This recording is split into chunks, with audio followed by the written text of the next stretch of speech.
back to Mossel Bay again. So they did make quite a long journey all the way up the coast, which was very interesting. We didn't know that the sharks moved that far, and great white sharks aren't even protected in Mozambique, which is also quite important to know for their conservation.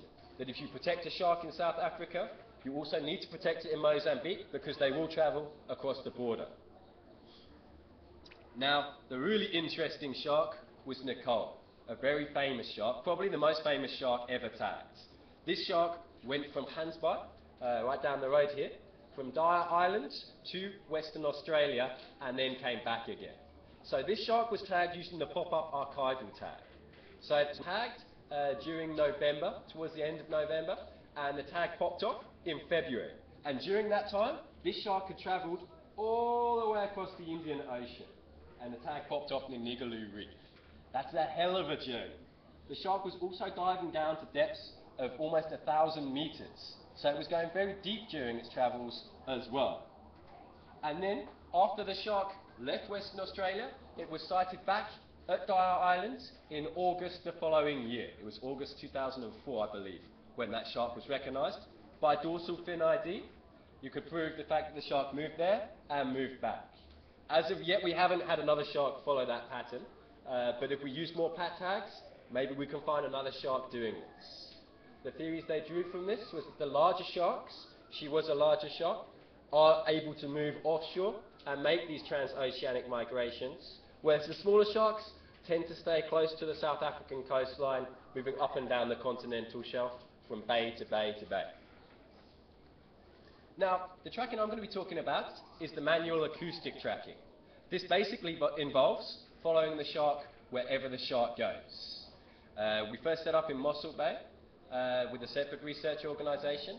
Now the Dyer Island Conservation Trust is currently taking part in the very first investigation into the great white shark's fine-scale movement patterns in Hansby. Now the way the tags work is they're just this little cylinder here. In that cylinder is a battery, most of it is a battery, and then a device which clicks acoustically. And what that click does is it's coded. You can read it from a hydrophone on a boat, and it will tell you the depth the shark is swimming at, the temperature of the water, and more importantly, it tells you where the shark is. You follow the sharks using your boat and your hydrophone for 24 hours a day, 48 hours a day. As long as you can stay out at sea and the sea conditions are okay, you can track that shark and follow it around and see what it's doing. The tags are also deployed in a very similar method to the way the pat tags are deployed. You attract the sharks close to a research vessel using chum, which is a mixture of fish oils. You put it out into the sea, it moves down currents.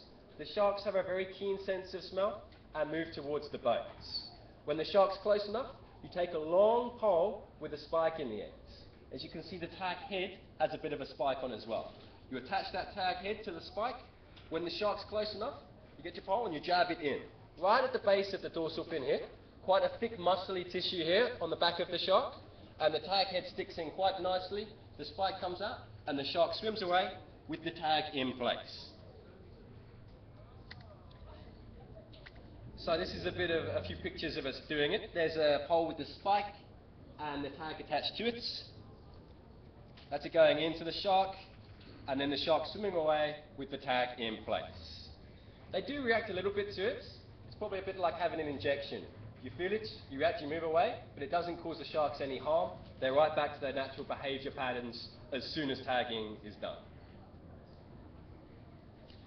Now the tracking methods, this is basically your brains when you're tracking. It's called a VR100. And the way the box works is you plug your hydrophone into it, and then you point your hydrophone in the direction you think the shark is. Say Michelle is our shark, the back of the room, and I've got the hydrophone in my hands. If I point it in Michelle's direction, I'm going to get a very loud ping. If I point it a bit to the side, I'm going to get a slightly weaker ping. And on the other side, a slightly weaker ping. And if I point my hydrophone behind, then I can't hear anything. So now I turn back and I can hear. The shark is in that direction. So then we follow the shark. We try to stay a bit further behind the shark so we don't go too close to it. If you go too close, sometimes the shark takes a look up and comes up and looks at your boats. And we don't want that to happen. So we stay about 20 to 30 meters behind the shark, close enough that we can hear and follow it, but further away enough that it behaves naturally and doesn't react to our baits. This is our research vessel Luazi with one of our interns Dustin tracking this shark. So far, like I said, we have 2 sharks tagged and we've got about 32 hours on one and about 20 hours on the other one. This is just our preliminary phase. Once we get into full tagging and tracking, we'll be tagging sharks and following them for 48 hours straight if we can, and then trying to get as many hours through the rest of the month before we tag the next individual. Now what we have seen so far is these sharks move very shallow. Can you spot the shark in this picture? Can you see it? Do you want to come up? Come on, point it out to everyone. Yes, that's the shark right there. And that's the beach right there where people swim. So this shark did move very shallow. It's not the first great white shark that I've tracked into water as shallow as that, and this shark actually went even shallower than that. Our boat went into about 3 meters depth, which if you're a skipper you know isn't the safest place to be. And the shark was still far inshore of us. It must have been in about 1.5 meters, maybe 2 meters of water. And that shark